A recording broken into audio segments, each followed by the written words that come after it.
Hi everybody, it's Robbie from Southern California, and today I want to talk about something that a lot of people don't talk about. Have you ever heard a hummingbird bark? Bark. I'm going to use the term bark, but have you ever heard a hummingbird bark? It's actually a chirp, but it's not just a dainty little chirp for such a little bird.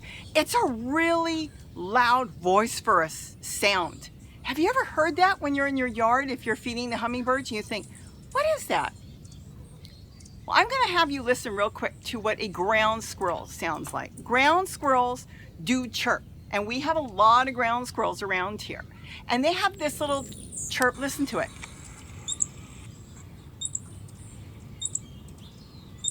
And you can distinctly hear it's got a high-pitched chirp, and sometimes it's double, and it's very rhythmic. They tend to chirp, kind of very rhythmic, straightforward, and you can hear it where it sounds almost musical.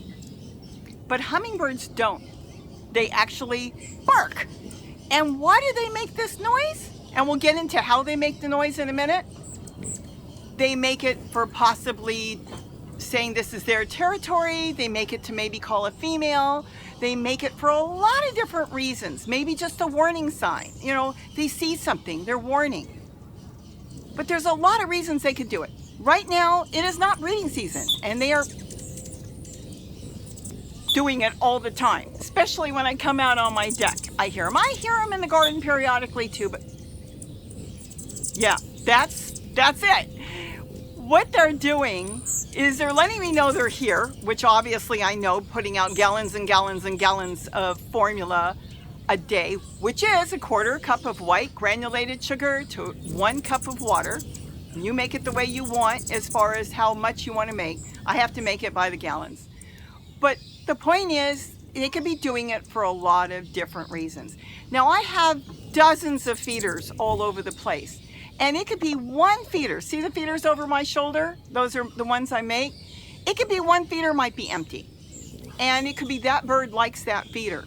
So he's screaming to get my attention to let me know that that feeder is empty.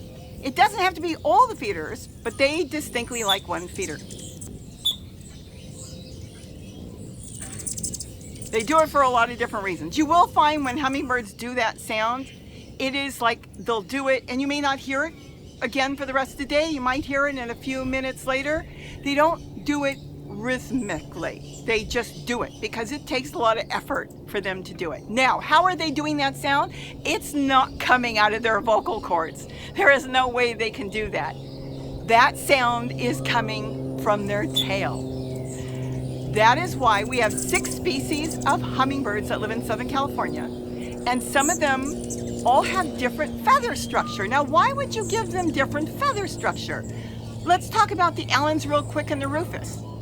Though they look almost identical, the rufous, 4th tail from the middle, so you count out, has a notch in it. Now, why would he have a notch where the Allens that looks just like him doesn't have a notch? Because he has a different sound. So if he's calling a female or warning off another rufous, he has a distinct sound. This is their other way of being heard. They now can use their tail and their feathers, whether it's flying into the air or whatever way they do it, that their tail feathers make a sound. So when you hear a lot of sounds coming out of hummingbirds and thinking, wow, how does such a little bird get so strong in his throat, especially when he's drinking, to make all those different sounds that they make? Well, it's coming from the other end. And that is why, they can do it, because they have a different style of feather. So each species can make their own sound. And I do believe that's screaming out there is an Anna's. I have seen her sitting there. You can't see her do it because the feathers would move so fast. But I do believe that one's an Anna's. And then sometimes if you walk over and you check the feeders, and if all the feeders are full, and yet she is sitting in the tree behind me, making that sound, you know what? tell her you're welcome, because she simply might be saying thank you. With that, have a great day, and don't forget to eat what you grow. Bye-bye, everybody. All right, it's full. You are so welcome. Can you see her up there?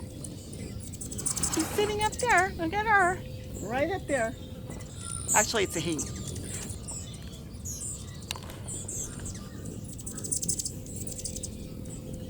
Kitty, do you know where my necklace is? Oh, you found it. Good girl. Oh, Jack found it too with you. Okay, you both get broccoli. Thanks a lot.